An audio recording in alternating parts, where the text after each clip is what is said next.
reka ngwe ikaze wahisemo kurikira Sifa TV. Reka nkubwire ko uyu munsi tugufitiye abatumirwa kandi baraza kutuganiriza ku bintu wowe ukeneye, ari wowe, umuryango wawe ndetse n'abandi bakuzengurutse. Ahangaha nitwa Fati James, ninjye turaza kubana muri iki kiganiro, ariko ndi kumwe n'abatumirwa, uyu mubyeyi ndetse tukagira na Eunice hakurya, araza kutuganiriza byinshi ndetse dusobanure kuko turaza kuba tuvuga indimi ebyiri kugira ngo mwese, ari wowe uvuga ururimi rw'Ikinyarwanda ndetse na mugenzi wawe uvuga urundi rurimi, baze gusobanukirwa mu buryo burambuye. Reka mpe Eunice umwanya maze tugezeho byinshi uyu mubyeyi adufitiye. Eunice niwe uraza kuba amuri iruhande nka program manager ndetse anasobanura kuko uyu mubyeyi tutavuga ururimi rumwe. Eunice, you can go ahead and introduce your mom and introduce yourself.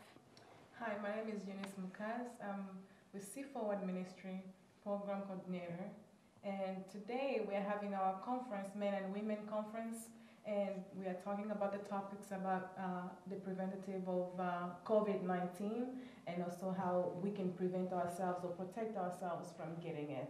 So on my side, I have Mrs. Jeanne. She's a nurse, and she'll be presenting to us the topics about COVID-19 and what we need to do to prevent from it happening or from us getting it from.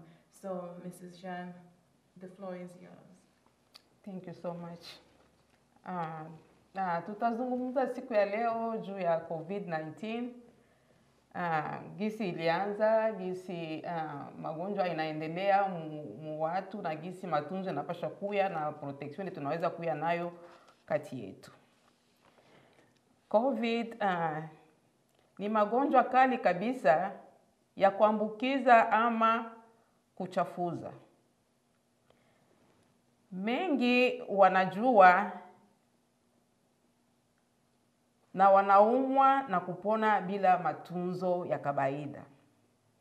Lakini wazee, watu wana ugonjwa wa moyo, wa sukari, wa kupumua au wa kansa, wale wanawezekana kuendeleza magonjwa inakuwa kubwa kabisa.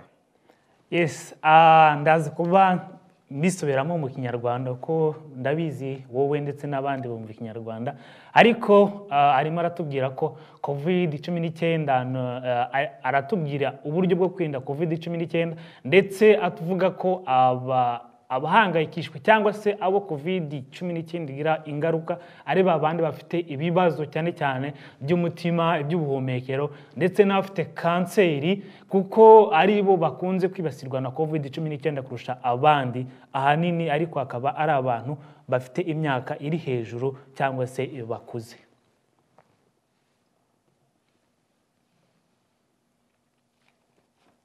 Inakuwa magonjwa ya COVID inakuwa naambukizwa mtu kwa mtu kabisa kwa matone ya kikohozi. Wakati mtu anachemua, inapitiwa kuwa kukinywa, kupua, kumacho na inaenda mapumo.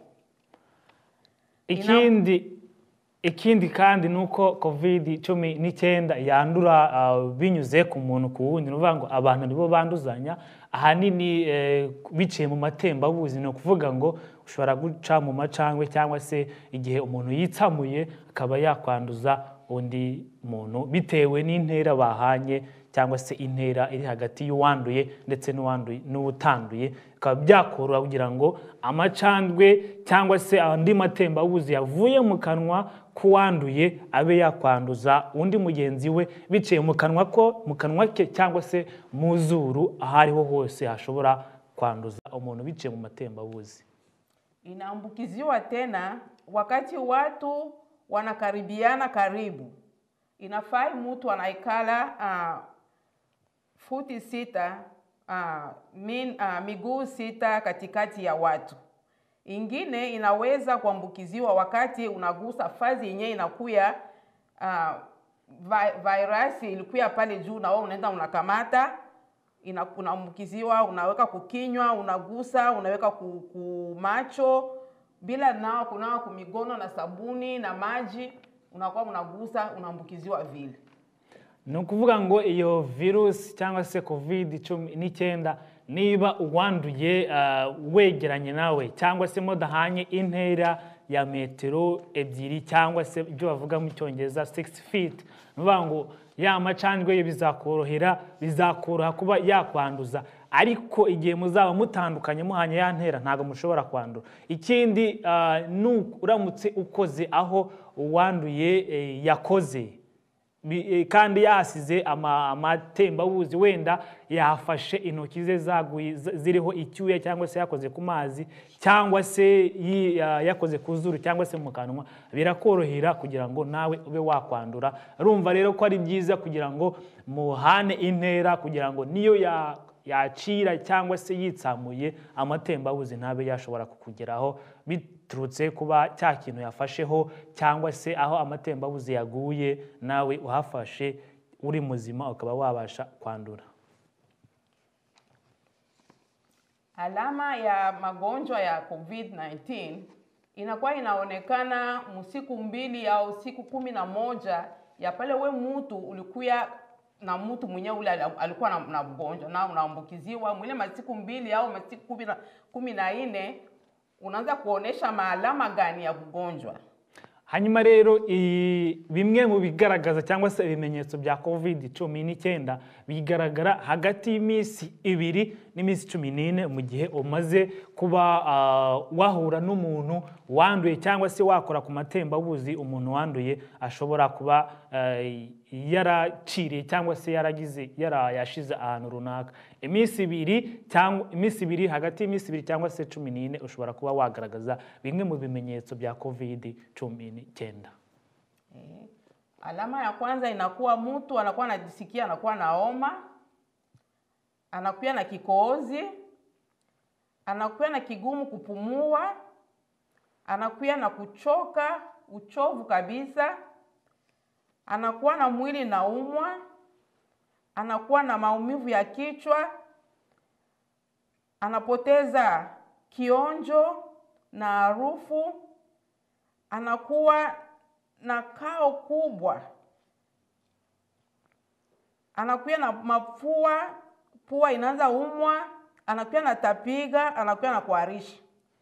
Yes, ibi ni bimwe mu bimenyetso cyangwa se bimwe mu biranga umurwayi wa COVID-19, ariko harimo kuba wagira umuriro, ukaba wagira amavunane, nanone bikaba byakurusha guhumeka, ikindi ukahumeka bikugoye cyane, ukagira umutwe ndetse ni umubiri ugasa naho impande zose zikurya, ikindi ukaba mu muhogo naho uragorana guhumeka, urumva no kumira ko muhogo agaragara nk'ahumakaye, ikindi ukaza kugira izuru hasa naho hashya ariko bitewe n'ibicurane, korora cyangwa se kwitsamura buri kanya. Ikindi tutakwibagirwa ni ukugira iseseme cyangwa se na diare, icyo abenshi bita gucibwamo. Ibyo ni bimwe mu bimenyetso bya COVID-19. Nyabona igihe uzaba wagize muri bimwe muri ibyo ngiye tuvuze haruguru, uzihutire kwa muganga, cyangwa se niba utarafashe urukingo byaba byiza ugiye gufata kwipimisha, bikaba na ngombwa ufashe urukingo rwa COVID-19. Hii mgonjwa haiko mgonjwa ya kuikala nayo kunyumba, hapana. Ni mgonjwa ya kama ukajisikia unakuwa na alama hata umoja unaonekana, inafai unatafuta matunzo kwenye banakosa kukutunza haraka juu upate ile matunzo ile na stahili. Kuna kuwa maetapi ile mtu anakuwa anapumua mbaya, anakuwa na lazima ya kwenda fazi ile batampatia matunzo ile na stahili. Zaidi mtu anakuwa anashinda kupumua mzuri, mtu anakuwa anasikia kilari inafungwa kabisa, maumivu ya kifua, anakuwa anapoteza akili, anachafuga, mtu anakuwa anachangana kabisa, anachanganiwa, hawezi, akili haiko tu sawa vile. Juu ni magonjwa inakuwa inaenda inatakia na servo ya mtu. Na ule mtu kama unakuwa vile, unakuwa unalala unashinda kulamuka, unakuwa unashinda kuamuka, hao unashinda kufungua macho. Au unaikala unaona midomo, unaona ngozi, unaoza chini ya kichwa, unakuwa unaona vitu yote vinabadilika, rangi inabadilika kumwili yako, inafaa unakimbilia kabisa kutafuta matunzo mbele ya waganga. Yes, nkuko yabivuze ruguru, nanone aravuga ati igihe ubonye kimwe mu bimenyetso yavuze ruguru turaza gusubiramo, ugomba kwihutira kujya kwa muganga kugira ngo barebe ikibazo ufite. Ibyo birimo guhumeka bikugoye, hakaza kubamo kuribwa cyane cyane mu gice cy'umutima, ariko kuko iyi ndwara cyane cyane ifata no mu gice cy'ubwonko, hakaza kubaho confusion, icyabongereza bita confusion, cyangwa se kumva umutwe wawe ntago uzi icyo gukora, hakaza kubaho ushobora no kunanirwa kuva mu gitanda waryamye, ariko wajya kubyuka kumva nta mbaraga, aribyo biyavuze byo kuba umubiri ucika intege cyangwa se fatigue. Ikindi ugasanga uruhu rwawe ruhinduye isura cyangwa se iminwa, ugasanga uruhu rwawe rutangiye kwangirika. Ni ngombwa rero kuba wajya kwa muganga kugira ngo barebe ikibazo ufite. Nibasanga ari COVID-19 ufate urukingo maze wikingize kugira ngo uyirinde ndetse unarinde n'abandi bakwegereye cyangwa se umuryango wawe. Mtu anakuwa anabadilika vile, rangi ya mwili inabadilika, inakuwa ingine, rangi ya vidole inabadilika, juu mtu anakuwa anakosa oxygen, juu magonjwa ilishatake pumo yake, anakosa oxygen, itaingia ndani juu kumpatia oxygen mwili na couleur yake irudie normal. Ndio pale mtu anakuwa anashanje rangi yake ya mwili, anakuwa anashanje hata kupumua kwa hiyo kunabadilika. Ni juu ya ile magonjwa mlishatakele the main viral organs mwili ya mtu. Ndio pale mtu anapaswa haraka kutafuta mganga juu atunziwe. Igihe rero wumva bimwe muri ibyo bimenyetso twavuze haruguru, ni ngombwa ko ugomba kwihutira kujya kwa muganga, bitewe nuko iyi ndwara ica umubiri wawe intege, imyanya igize umubiri wawe gacika intege. Ni ngombwa ko wihutira kujya kwa muganga mu gihe uramutse wabonye cyangwa se ufite muri bimwe muri bimenyetso yamaze kuvuga ruguru. Sasa ukajiona kama uko na ugonjwa, utafanya nini? Ujipimishe. Kama ndani ya nyumba yako ulikuwa na watu wengine walikuwa pamoja na wewe, na bao bajipimishe. Na ukajiona kama uko na ugonjwa kweli, majibu inatoka kama vya kweli uko na ugonjwa, inafai unajiweka wewe penye mkarantini. Kama unajiweka mkarantini vile, unajipatia hata masiku 5. Kama ile alama ingali naendelea tena, unajiongezea tena masiku 10, unaikala wewe peke mkarantini, kwa msababu unajichunga na unachunga wengine juu ya kuambukizia watu wengine magonjwa. Na kuvala uko ndani ya nyumba vile, uko na watu unavala mask. Unakuwa unavala mask, ile banakuwa banaita barakoa, unajifunika juu usiambukizia watu wengine na watu wengine wasikuambukizie. Ni byiza cyane niba wiyumvamo kuba hari ikimenyetso na kimwe ufite, ni byiza. Icyambere ni byiza kuba wajya kwipimisha, icyo cyambere, kugira ngo urebe niba hari uburwayi bukurimo.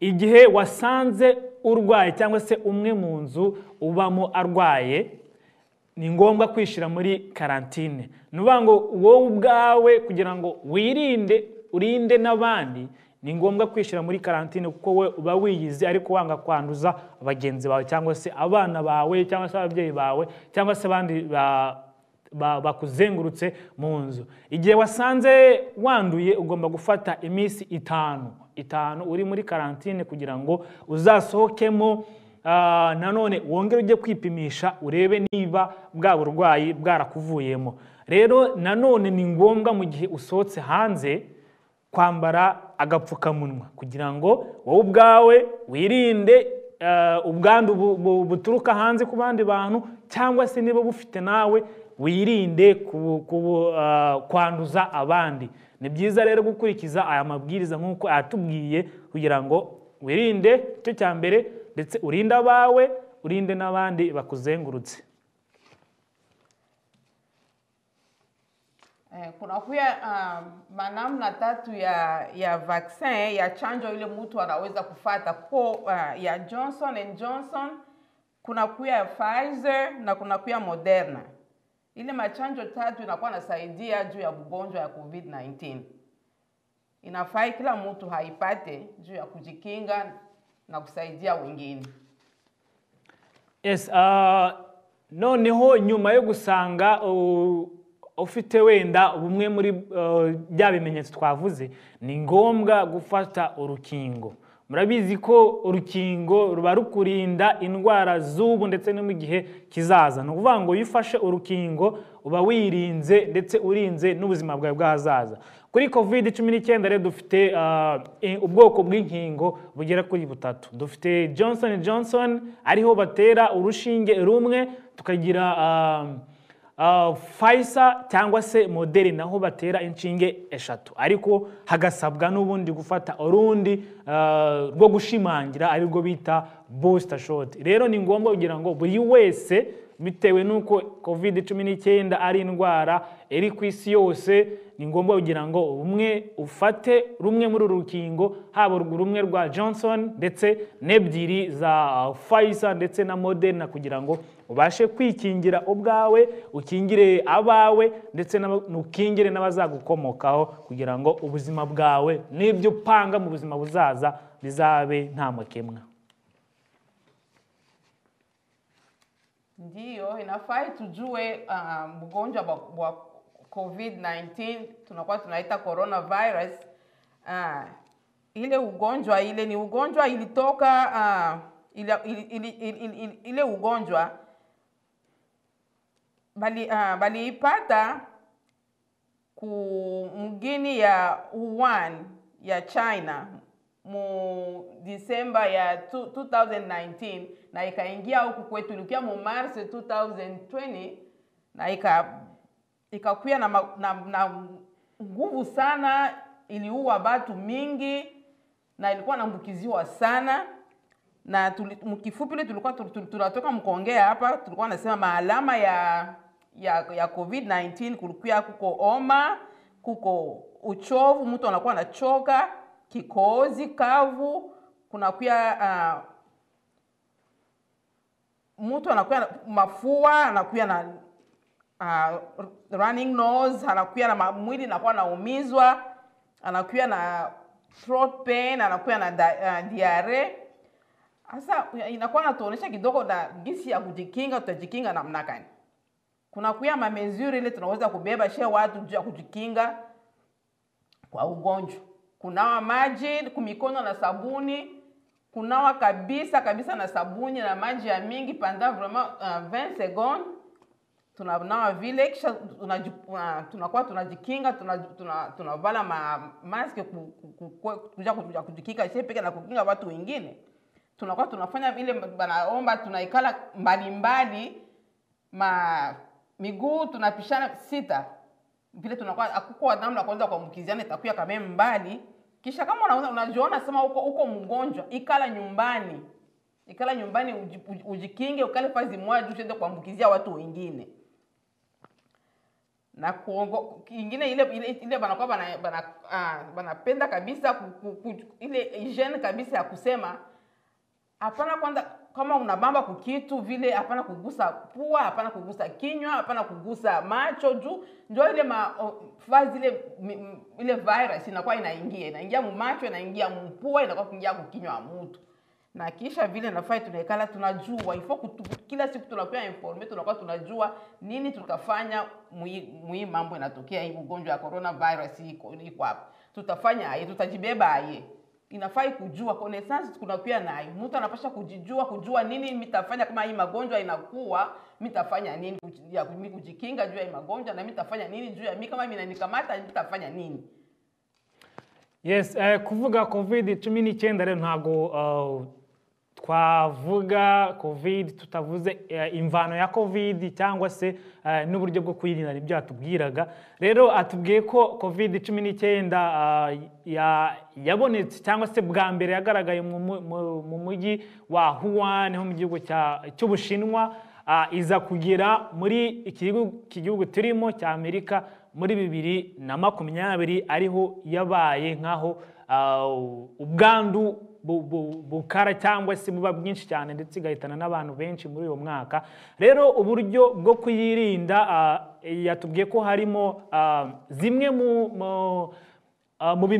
bimwe mu bimenyetso bya COVID-19. Yatwibutsaga ko harimo kugira umuriro, kumva urushye, umubiri wawe unaniwe, ndetse no gukorora inkorora y'akayi imwe iba itarimo amazi. Ndetse atubwira bumwe mu buryo bwo kuyirinda ko harimo icyambere anaricyo twese twishoboje gukaraba intoki byibuze amasegonda 20, akaza kwambara agapfukamunwa, turakambara twese, ariko cyane cyane kubikingije, abatarikingiza nibyo bakambara cyane kuko baba bafite ingaruka nyinshi zo kuba bakwandura. Ikindi tukahana intera ya metero 6 cyangwa se 6 feet nkuko bavuga mu Cyongereza.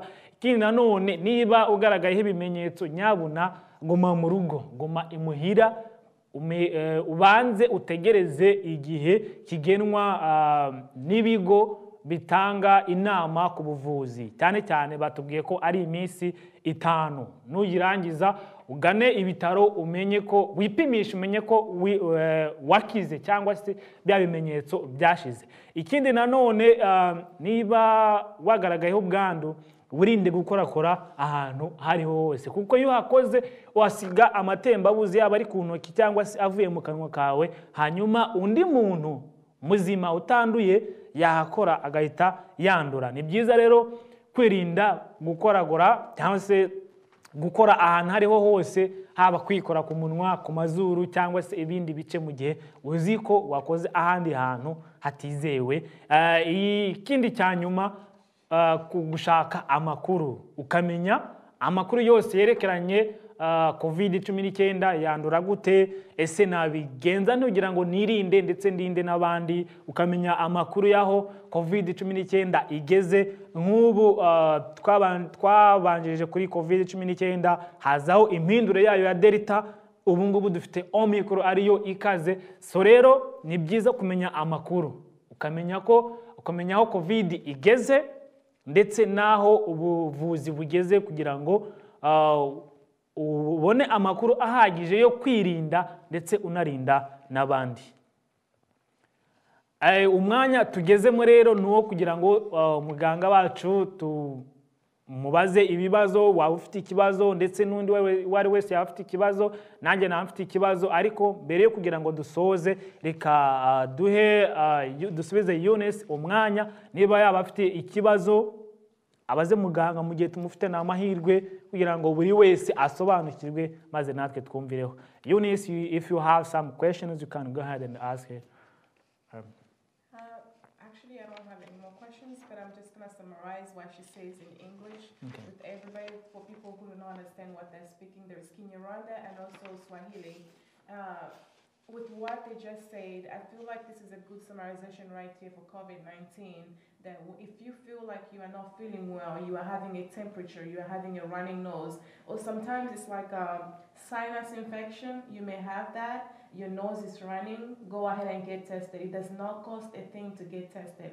You can go to the nearest Walgreens or any other places where they have a pharmacy, they can test you for that. So whenever you get tested for that and you get positive, make sure you stay at home. Isolate yourself, be in quarantine for at least 5 days, and then from there, if everything that you have persists or continues to feel worse, to get worse and worse, you can stay again, 10 days in your house. But if you feel like you are having some difficult breathing, if you're having those severe, you're trying to get your breath, but you can't, go ahead and seek for medical attention. Go to the nearest emergency. They can give you something for you to feel better. but do not keep your status. Do not keep yourself from getting the help that you need because you want to continue. When you get tested positive, go ahead and isolate yourself, and also you protect yourself and also other people around you or even in your community as well. So with that being said, thank you, Ms. Shan, for what you have said.